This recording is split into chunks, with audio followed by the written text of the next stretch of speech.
Buenas noches. Para hoy vamos a compartir la siguiente información sobre el estudio de mercado, para lo cual vamos a compartir un video sobre el estudio de mercado como tal. Pero antes vamos a ver cuáles son los componentes en sí que es un estudio de mercado. Muchas veces creemos que conocemos lo que es un estudio de mercado. Entonces, para compartir,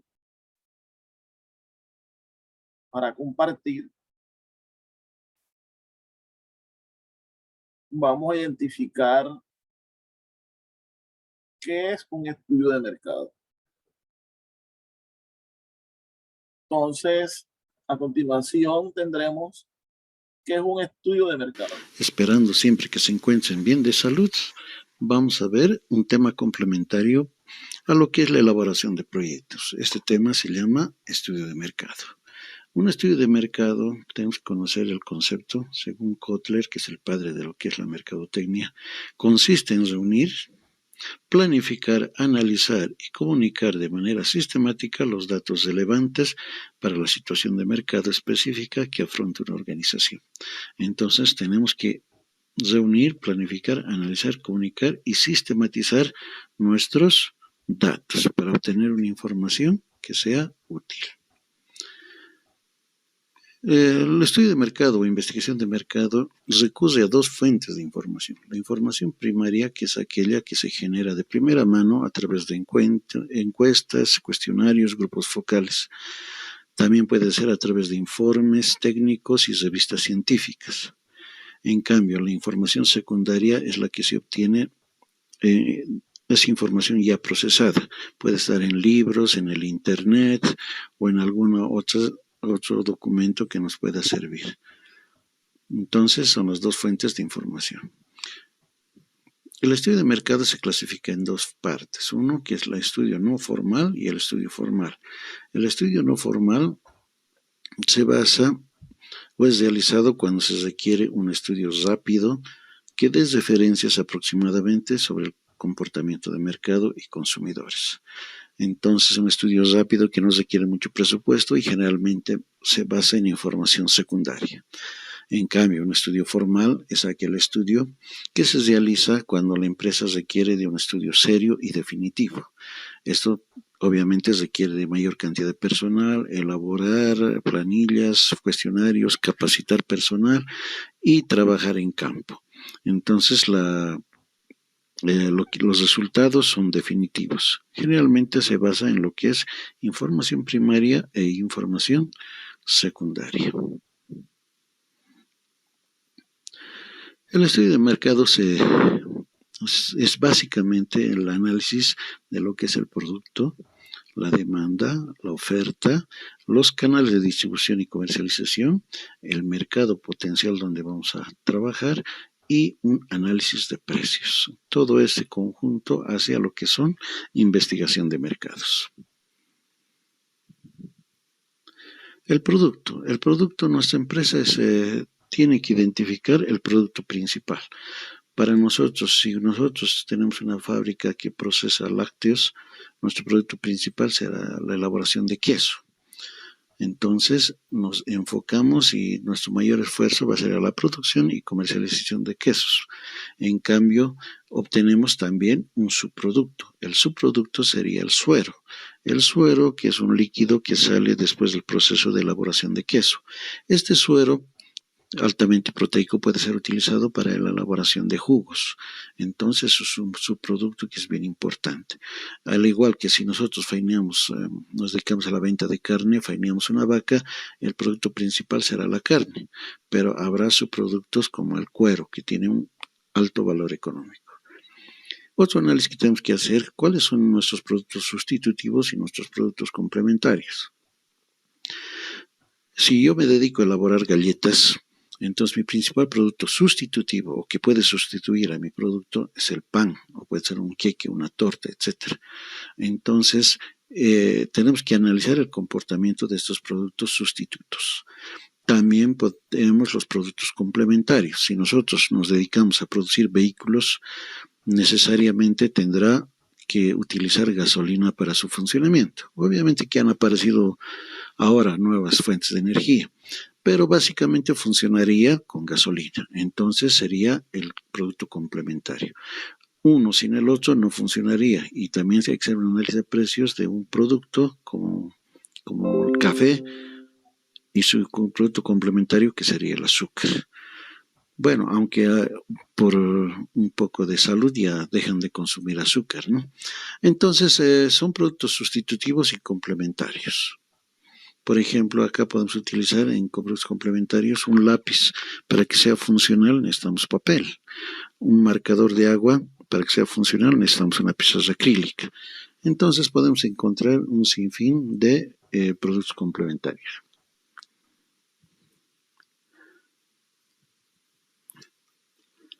El ciclo del producto está básicamente distribuido en 4 partes.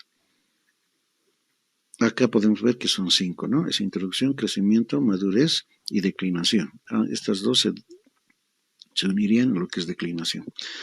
La introducción básicamente de un producto al mercado está básicamente elaborado o enfocado a lo que es la propaganda, la publicidad. Las ventas se caracterizan porque nuestras ventas son pocas. Cuando ya hay crecimiento, se incrementa las ventas de nuestro producto, pero también tenemos que incrementar lo que es nuestra publicidad.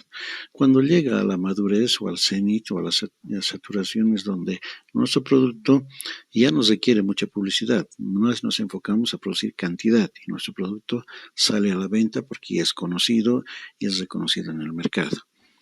En cambio, en el abandono o la declinación, el producto pierde ya su utilidad, o el consumidor deja de utilizarlo porque deja de ser obsoleto. Entonces hay un abandono, una declinación de nuestro producto. Un ejemplo bien claro son los juegos Atari. Atari ha crecido y ha vendido millones de dólares, pero posteriormente ha ido declinando. Hoy en día nadie conoce qué es Atari. Igualmente con las marcas Kodak, las películas Kodak para cámaras fotográficas. Podemos poner un sinfín de ejemplos. ¿Quién es el consumidor? El consumidor es nuestro cliente, el cliente final.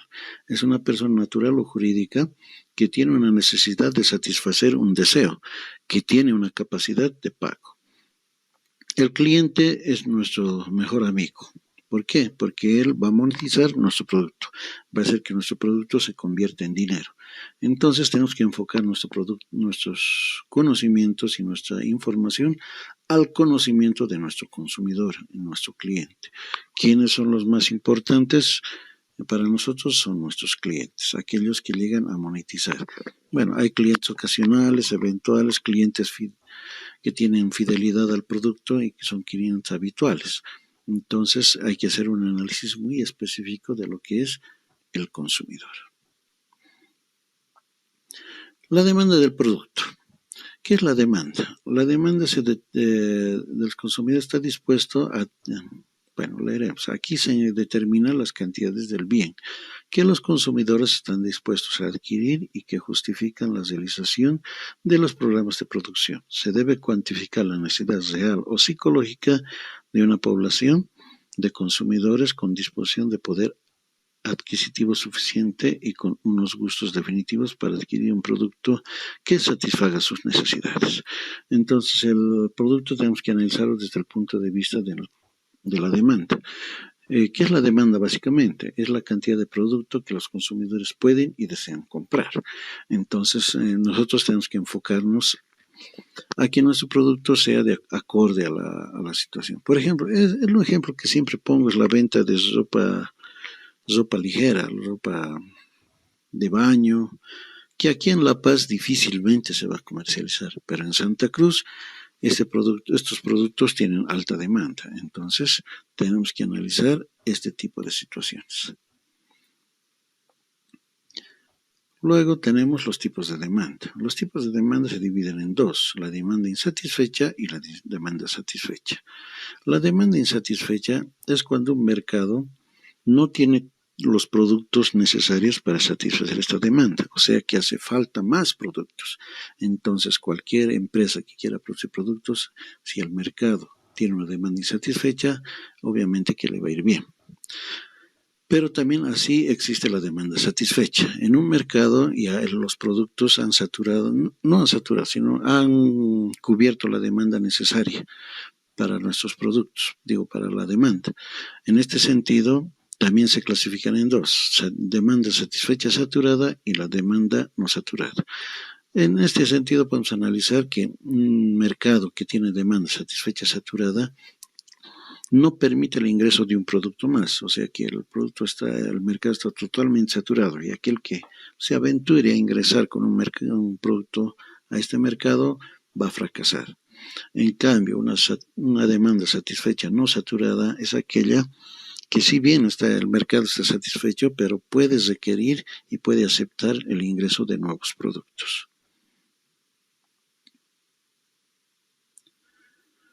La oferta del producto. ¿Qué es la oferta? Estudia las cantidades que suministran los productores del bien que se va a ofrecer en el mercado. Analiza las condiciones de producción de las empresas productoras más importantes. Se referirá a la situación actual y futura. Deberá proporcionar las bases para prever las posibilidades del proyecto en las condiciones de la competencia existente. Entonces, en este punto nosotros nos ponemos al otro lado del escritorio o de la mesa, y ya nos ponemos como vendedores. La oferta serían los vendedores y la demanda serían los compradores. En este caso estamos hablando de la oferta y ya estamos hablando de productores. Entonces, para analizar este tema tenemos que ver la competencia. ¿Qué es la competencia? Es aquella empresa que vende un producto similar o igual al tuyo y que puede desplazarte del mercado. Entonces, en esta situación tenemos que analizar cuál es nuestra competencia, una situación actual, una situación futura, proyecciones de crecimiento de compradores, etcétera, etcétera, y los posibles competidores que existen en el mercado. El precio es otro elemento que tenemos que analizar con mucho detenimiento. ¿Por qué? El precio determina si nuestro producto se va a vender o no se va a vender. Entonces existen diferentes tipos de precio. El precio técnico. El precio técnico es aquel que se calcula a través de un proceso de costeo. Entonces calculamos costos fijos, costos variables, sacamos los costos totales, unitarios, y calculamos nuestra utilidad. En cambio, el precio de mercado es aquel que se establece por la interrelación entre el comprador y el vendedor. Entonces, el mercado determina un precio en el mercado. El precio de penetración es cuando nosotros incorporamos un producto nuevo y necesitamos promocionarlo. Entonces, nosotros vendemos nuestro producto a un precio de promoción o de penetración. Es más bajo que el habitual. Un sobreprecio, esto podemos notar en lo que ha pasado en esta pandemia, cuando los productos han empezado a subir, como especialmente los productos destinados a la salud, han subido de precio y se han ido a las nubes. Entonces han hecho un negocio sobre este precio. Entonces a esto le llamamos el sobreprecio. Un precio psicológico. Un precio psicológico generalmente se aplica cuando un producto está entrando al mercado. Entonces te dicen, si tú puedes comprar un producto a menor precio, entonces un poco va a la psicología, ¿no? Dice, estoy ahorrando dinero, ¿no? Les hacen creer que están ahorrando dinero, pero sin embargo estamos vendiendo nuestro producto.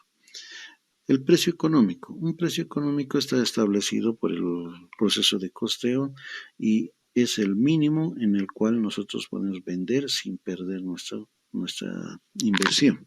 Entonces, este precio económico es generalmente para introducir a un mercado, promocionar productos, etc. El precio geográfico está determinado por la zonificación. Por ejemplo, un refresco Coca-Cola aquí en La Paz no cuesta lo mismo que un refresco Coca-Cola en Santa Cruz. Esto es por la diferencia de zonas, y además que en Santa Cruz tienen que no congelar, sino mantener refrigerado la gaseosa. Entonces, el precio varía según la región. El precio premium para nosotros es aquel precio que se lanza cuando en un mercado el consumidor está dispuesto a pagar. Entonces nosotros analizamos hasta qué precio puede pagar el consumidor. Entonces a esto le llamamos el precio premium.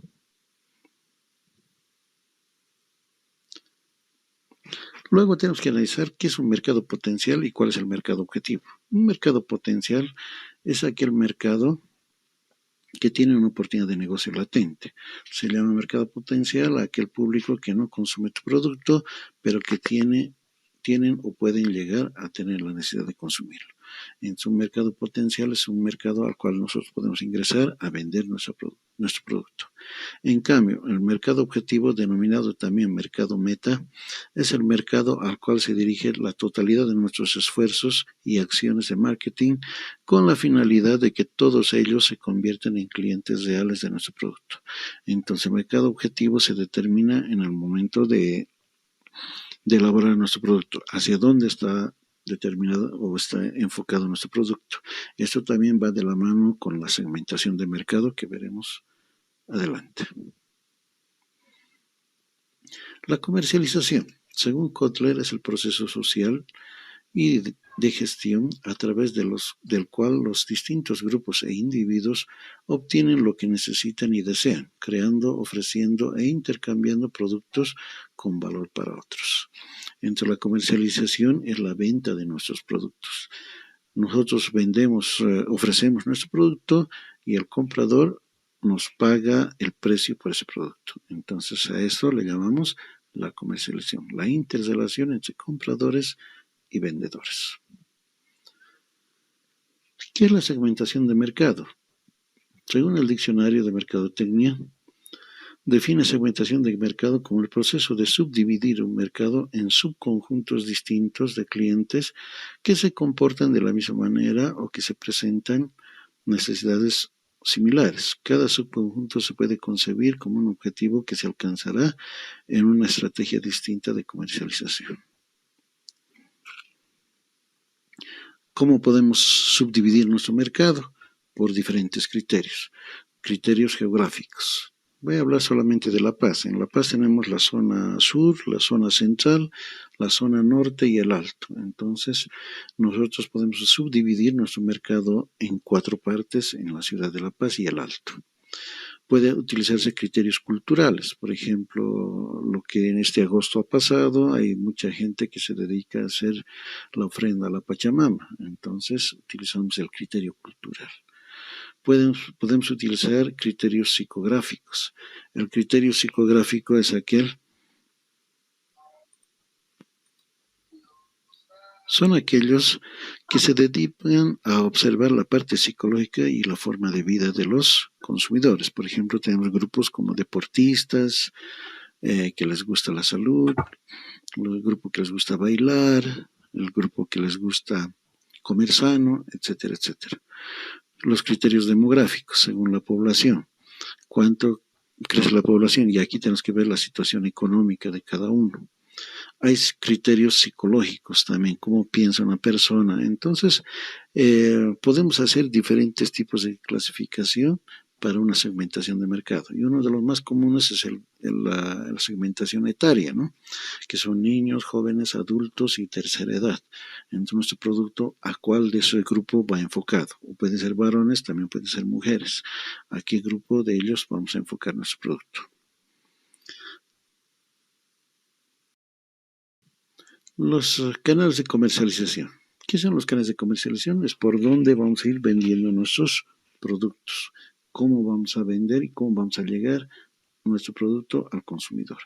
Tenemos los canales tradicionales, que su nombre lo indica, no utilizan tecnología, no utilizan tecnología avanzada, son generalmente tradicionales, ¿no? Los canales automatizados utilizan tecnología en forma básica para canalizar nuestros productos hacia el consumo. Los canales audiovisuales son los que utilizan diferentes medios, por ejemplo, la televisión, el teléfono, básicamente. Y los canales electrónicos son los canales de comercio que utilizan la internet o la web como medio para conectar hacia los consumidores. Eso nos lleva a ver qué es el mix marketing. El mix marketing es la mezcla del marketing o de la mercadotecnia. El mix toma en cuenta 4 elementos. Uno que es el precio, la plaza, la promoción y el producto. El precio ya lo hemos visto, tiene que ser determinante acorde a nuestro mercado. La plaza es la posición que ocupa nuestro producto en el mercado, el nicho que vamos a utilizar. La promoción está dividida entre lo que es promoción, publicidad y propaganda. Cómo vamos a difundir nuestro producto, hacer conocer a los consumidores nuestro producto. Y por último, el producto que nosotros elaboramos. El producto tiene que ser de buena calidad, buen envase, buena presentación y tiene que venir acompañado de algunas promociones. Entonces, todos estos elementos vienen interrelacionados, lo que es el mix marketing.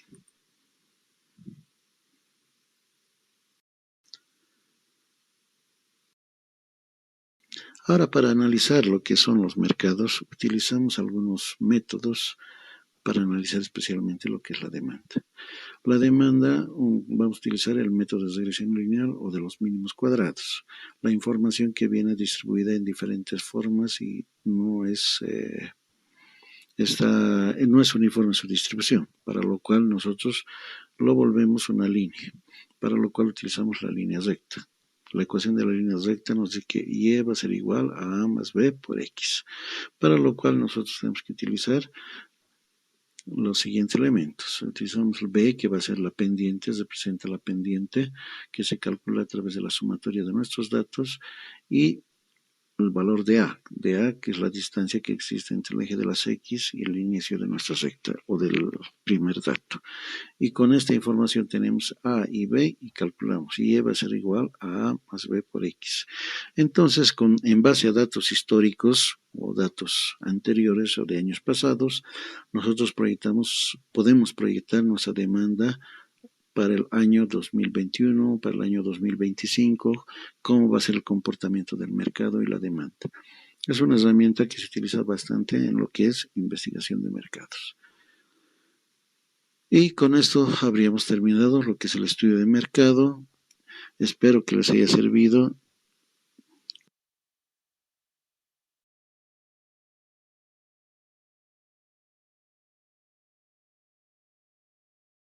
Bueno, para continuar con nuestro estudio de mercado, espero que respondamos esa incógnita de cuáles son los elementos de un estudio de mercado. Ahora, los proyectos productivos. Los proyectos productivos y los proyectos agropecuarios, está la inversión y está la parte del campo. Esa parte del campo debemos tenerla en cuenta para poder hacer en Colombia, en Cartagena, en cualquier parte de Colombia o del mundo, nuestra experiencia de proyecto como tal. Muchos dirán, ¿qué podemos hacer? ¿De qué depende? Depende de lo que usted quiera hacer, de lo que usted se atreva a hacer. Por eso vamos a escuchar un nuevo proponente sobre proyectos agropecuarios.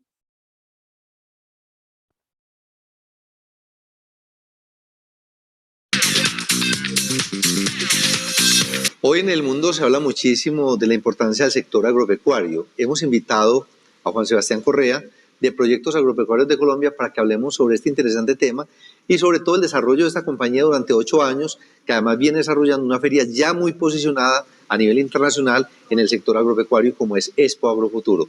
Bienvenido, Juan Sebastián, ¿cómo estás? Muchas gracias, Juan, por la invitación.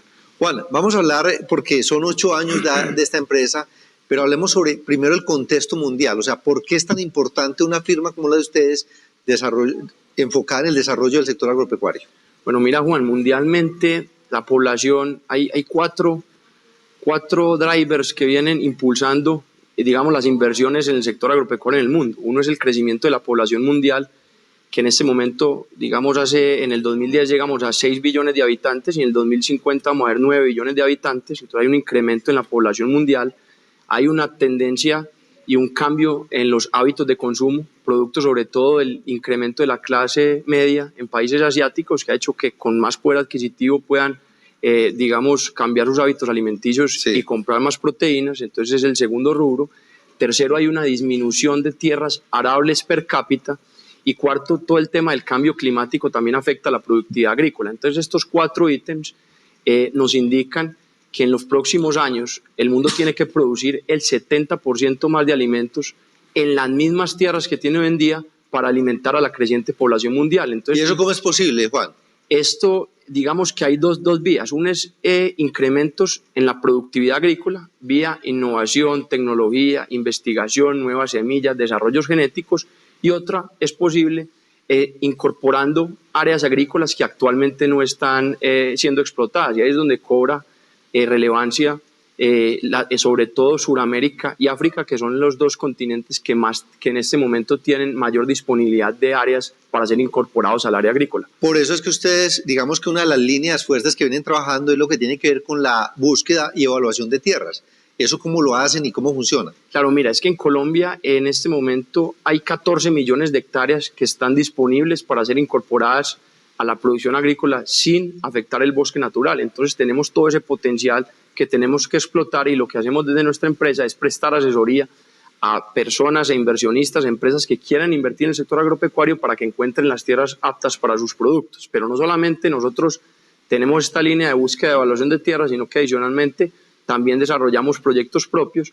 Estamos en este momento en el tema forestal, en el tema de cacao, en el tema de palma africana y en el tema de piña, desarrollando proyectos mediante fondos de inversión para poder explotar todo el potencial que tiene Colombia en el área agrícola. ¿Y cómo definen ustedes, Juan, en qué productos enfocarse? ¿Por qué esos productos específicos? Usted menciona la piña, por ejemplo. Bueno, mira, esto parte de un estudio que realizamos nosotros de cuál era el potencial de Colombia y cuáles eran los productos en los que realmente podíamos ser competitivos de cara sobre todo a los tratados de libre comercio. Entonces nosotros en Colombia nos tenemos que dedicar a producir lo que realmente nosotros podemos ser competitivos e importar los alimentos que otros países producen a más bajos costos de nosotros. Entonces, por eso Colombia cuenta con una apuesta exportadora en donde prioriza 32 productos, Sí. de los cuales nosotros priorizamos estos 4, sobre todo para poder ofrecerle a inversionistas diferentes tipos y plazos de retorno. Vamos a mencionar cuáles son los 4 productos en los que hay un alto potencial de inversión. Listo, entonces está el sector forestal, que es para inversionistas institucionales de largo plazo,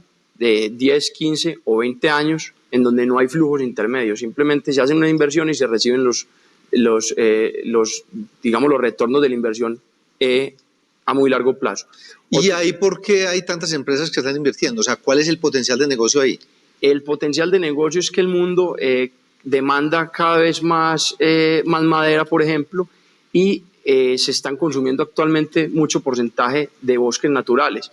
Entonces necesitamos sustituir esas maderas que están siendo usadas de bosques naturales por plantaciones forestales comerciales. Entonces hay un potencial importante. Hay un potencial altísimo. Estamos mencionando los otros 4, los otros 3. Los otros 4, el otro es el cacao, que es un producto también de tardío rendimiento, pero que ofrece a los inversionistas flujos intermedios, porque el cacao empieza su producción a partir del año 6. Entonces, si bien es un producto de tardío rendimiento, el inversionista obtiene retornos a partir del año 6 o 7. Y son retornos interesantes. Y son retornos interesantes, superiores a los de los activos tradicionales. Sí.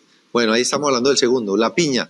La piña es un producto con mucho potencial, es una de las 3 frutas más consumidas en el mundo y que solo se produce en 10 grados por encima o por debajo del Ecuador. Entonces esto nos da una ventaja en Colombia con respecto a nuestra localización, además que estamos muy cerca al mercado de mayor consumo, que es Estados Unidos. Bueno, y había un 4 producto que era la palma, ¿no? Y la palma, por todo el tema de los biocombustibles, también es un producto que tiene mucho potencial Colombia y que ha venido creciendo importante. ¿Cómo funciona el tema de la administración de activos agropecuarios? Nosotros estructuramos proyectos, la factibilidad técnica, la factibilidad financiera, luego creamos un vehículo de inversión, bien sea un patrimonio autónomo o un fondo de capital privado, en este caso con la firma comisionista de bolsa Serfinco, que son nuestros aliados, hacemos un fondo de inversión, conseguimos los inversionistas y ejecutamos los proyectos. Bueno, aquí hay un tema que es muy importante y es que Proyectos Agropecuarios de Colombia no es una empresa que sea muy reconocida. Usted podría hacer un sondeo, pero si usted menciona Agrofuturo, ahí sí todo el mundo dice, claro, son los que hacen esa gran feria en Medellín, pero que es una feria muy internacional. Hablemos sobre eso. Claro, nosotros en Agrofuturo estamos convencidos en Proyectos Agropecuarios de Colombia estamos convencidos del potencial del sector agropecuario y por eso a través de Expo Agrofuturo es la plataforma donde difundimos un mensaje que queremos llevar a los agricultores y es que piensen en un nuevo agro, en un agro que no sea generador dependiente de subsidios, sino por el contrario generador de rentas. Entonces, por eso es que hacemos este evento, es un evento académico y de negocios del sector agropecuario que se ha posicionado como el más importante del país en su segmento, ya lleva 8 versiones y que anualmente promueve negocios por más de 100 millones de dólares. Aquí estamos hablando de una feria que es muy grande, pero que tiene diferentes componentes, porque además de la muestra comercial y de esas ruedas de negocios, también hay un componente académico muy importante. Claro, el componente académico es bien importante porque nosotros lo que queremos mostrarle al agricultor, sobre todo, por ejemplo, este año, cuáles son esas estrategias que tienen las posibilidades que tienen las empresas agrícolas. Tú sabes que en las empresas agrícolas, cuando uno vende un producto que generalmente es un commodity, es muy difícil diferenciarse, pero este año vamos a hablar de unas 6 estrategias que le van a permitir a los agricultores diferenciarse en sus empresas agrícolas. Juan, ustedes como expertos que son en el tema del agro, ¿qué consejos les dan a quienes están obviamente en el campo, a los campesinos, a los agricultores, para que optimicen sus negocios, para que sean más productivos y sobre todo más rentables? Hay una falencia, Juan, en este tema, es que en Colombia generalmente los proyectos o el sector agropecuario no se mira como una empresa agrícola, precisamente. Entonces, la recomendación es que los agricultores miren al campo de una forma empresarial.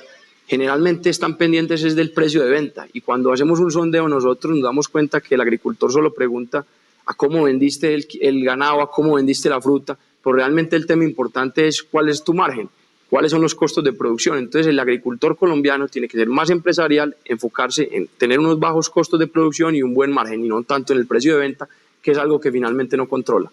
Y hay un factor que es fundamental que me gustaría que usted me ayudara a analizar, que es el tema de innovación. ¿Cómo vamos ahí? Estamos en el sector agropecuario, estamos un poco retrasados y es un tema de los que venimos ahora a tratar importante en el Congreso. Vamos a tener como referente, como caso de éxito a la compañía Alpina, que ha venido invirtiendo muy duro en innovación y en desarrollo de productos. Invierten alrededor de 14 millones de dólares anuales en desarrollo de nuevos productos y esto les ha dado muy buenos resultados, pero generalmente eso está dado a empresas muy grandes, pero otras empresas más pequeñas no han estado muy metidas en el campo de la innovación. ¿Y cómo hemos avanzado en todo lo que tiene que ver con la tecnificación del campo? Realmente no hemos avanzado mucho y por eso es que en Agrofuturo queremos promover la tecnificación del campo y tenemos una rueda de créditos para que las personas vayan a Agrofuturo, accedan a créditos y encuentren todas las posibilidades de mecanización, que es lo que realmente nos va a hacer más eficientes y bajar nuestros costos de producción. Y en el campo de sostenibilidad, ¿cómo vamos? Vamos bien, hemos visto muchas empresas apostándole a la sostenibilidad y sobre todo porque esta es una de las estrategias importantes que tienen las empresas para aumentar sus precios. Vemos cómo en mercados internacionales, sobre todo en la Unión Europea y en Estados Unidos, se están pagando primas de precio importantes a las empresas que implementen estrategias sostenibles, tanto ambientales como sociales.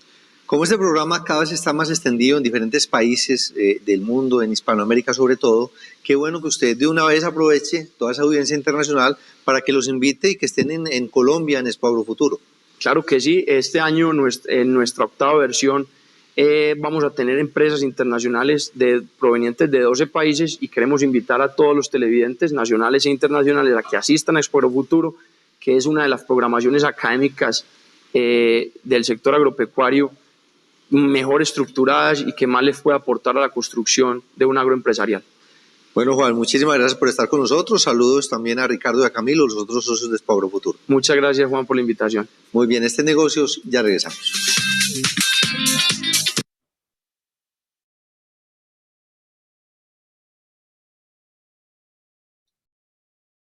Ustedes dirán, ¿para qué me sirve este video y esta feria si nosotros estamos realizando un proyecto? Hay unas informaciones que hemos escuchado y son en relación al costo del producto y a los productos que más tienen salida de acuerdo a estos empresarios. Pero también para poder continuar con lo que estamos programando en el día de hoy, sabemos que un proyecto productivo, un proyecto agropecuario, necesita unos elementos.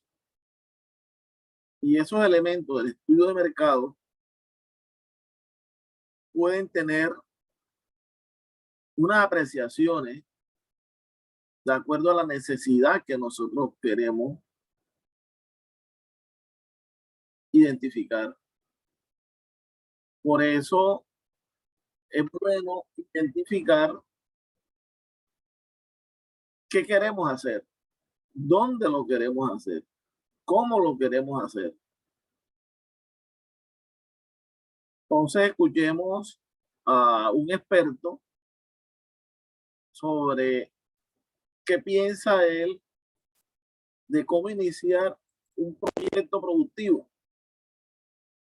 Si se consumo, uno puede tener mayor libertad de probar, a ensayo de error, tirar tiros al aire, para poder de alguna forma adquirir esa experiencia que posteriormente, al cabo de unos años más, pueda conocer los pros y los contras de su suelo, de sus plantas, de las prácticas que hace y también de la misma persona, qué es capaz de hacer. Porque si nos encontramos con una persona que en realidad no puede levantar sacos, entonces los consejos o las prácticas que él debería hacer son totalmente diferentes. Por ejemplo, a mí me pasó que habían personas, dos agricultores que tenían problemas en la espalda. Entonces no podían levantar sacos, tampoco tenían recursos para pagarle a otra persona. Entonces, ¿qué se hace ahí?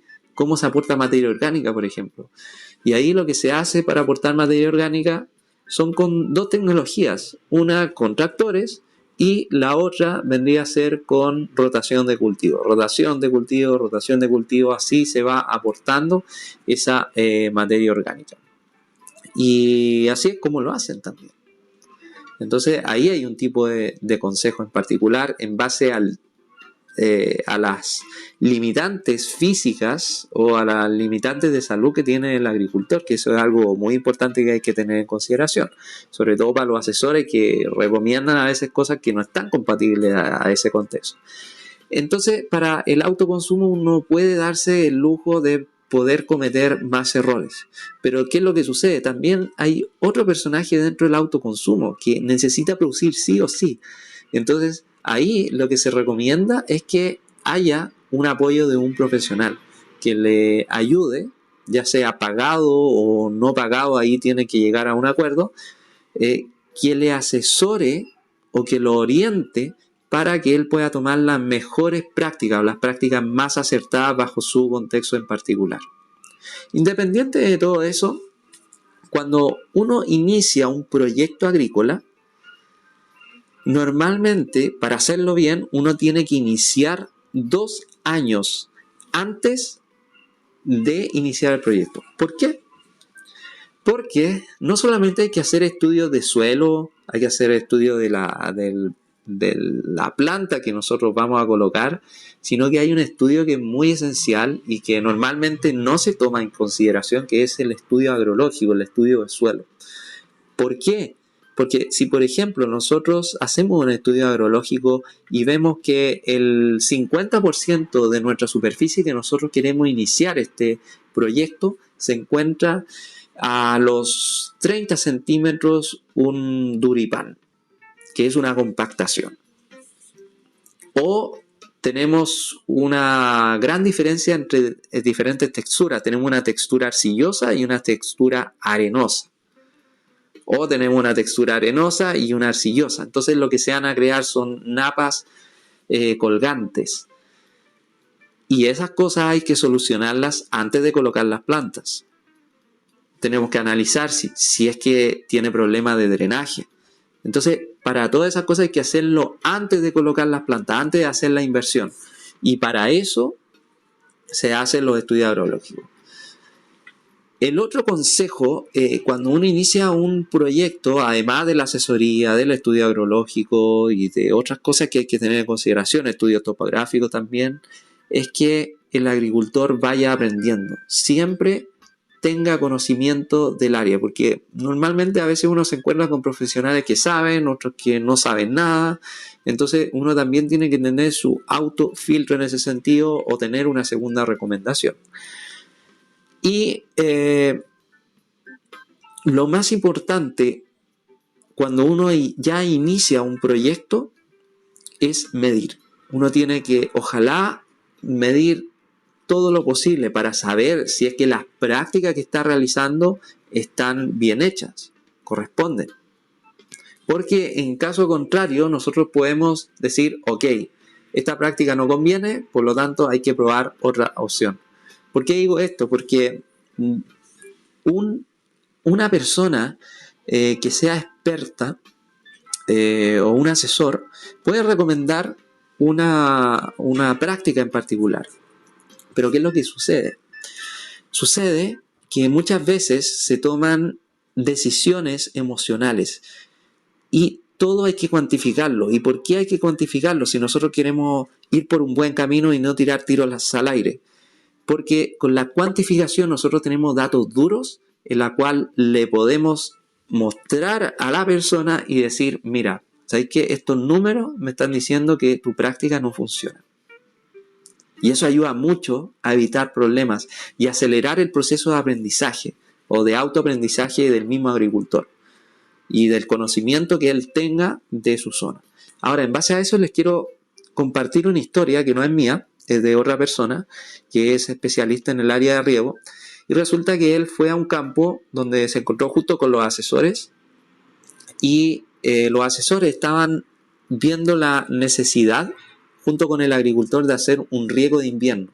En fruticultura a veces se hacen riegos invernales para, en este caso, llegar a capacidad de campo y poder regar las plantas o poder agregar fertilizantes, riegos técnicos y ese tipo de cosas. Pero, ¿qué es lo que sucedió? El experto lo que hizo es hacer una calicata, ver el contenido de humedad del suelo a través de sensores y con eso realizó un balance hídrico. Y él determinó que el suelo tenía un 80% del agua. Entonces, ¿se justificaba el riego invernal? En ese caso no. ¿Y por qué no se justificaba? Porque los datos daban eso. Y cuando uno presenta un dato, no hay forma que te puedan decir que no. Y también hay que evitar mucho el hacer prácticas emocionales o, en este caso, riegos emocionales, en donde uno dice, ya, yo creo que esto va a funcionar. Sí, pero lo ideal sería cuantificarlo. Si no, lo que estás haciendo es tirar tiros al aire. Y antes de que te saltes este anuncio, seguramente te vas a estar preguntando qué estoy haciendo esta vez aquí en la nieve. Y lo que sí te puedo... Y eso, si bien es cierto, te puede conducir al camino que uno desea, en caso de que no funcione, puede demorarte mucho más.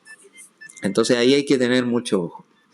Entonces, para resumir, uno lo que tiene que hacer cuando inicia un proyecto agrícola es comenzar 2 años antes haciendo estudios de suelo, de clima, de plantas más adecuadas, tomar las medidas correspondientes.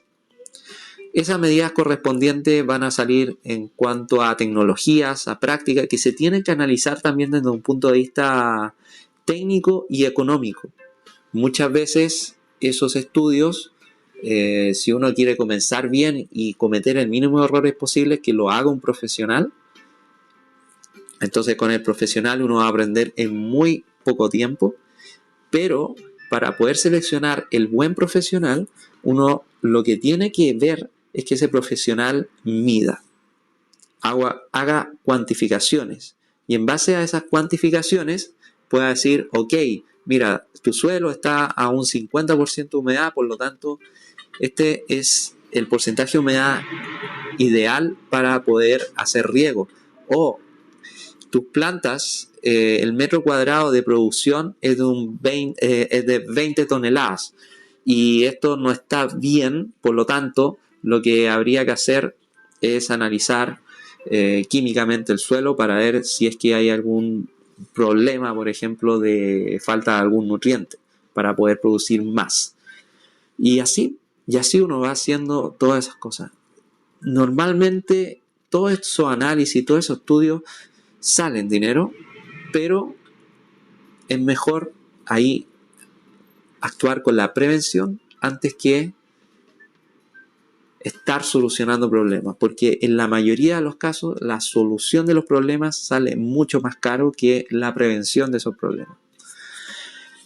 Y el último consejo es aprender de todo lo que recomienden, en este caso los agrónomos. En base a esos datos uno va aprendiendo y va aprendiendo por otras fuentes, por ejemplo Planeta Agronómico, por medio de libros, por medio de manuales. También nos pueden preguntar, nosotros podemos dar alguna segunda recomendación y así se va construyendo de a poco los conocimientos, tanto en la parte de conocimientos y de práctica, para asegurar una buena producción. Y simplemente eso, quiero recordarles que en la descripción de este video van a poder encontrar más videos relacionados a esta temática, productos y servicios que nosotros ofrecemos, nuestras redes sociales para que puedas aprender más de... Bueno, entonces, para poder entender, comprender, hay unos consejos que nos han suministrado estos expositores en estos diferentes videos. Quiero que lo tengan en cuenta para poder realizar un proyecto productivo y su estudio de mercado. Además de su estudio técnico, ambiental, financiero, y puedan comprender y entregar la actividad a tiempo el 19 de agosto del 2022. Sin más por hoy, quiero despedirme y los espero el próximo viernes 29 de julio del 2022. Muchas gracias.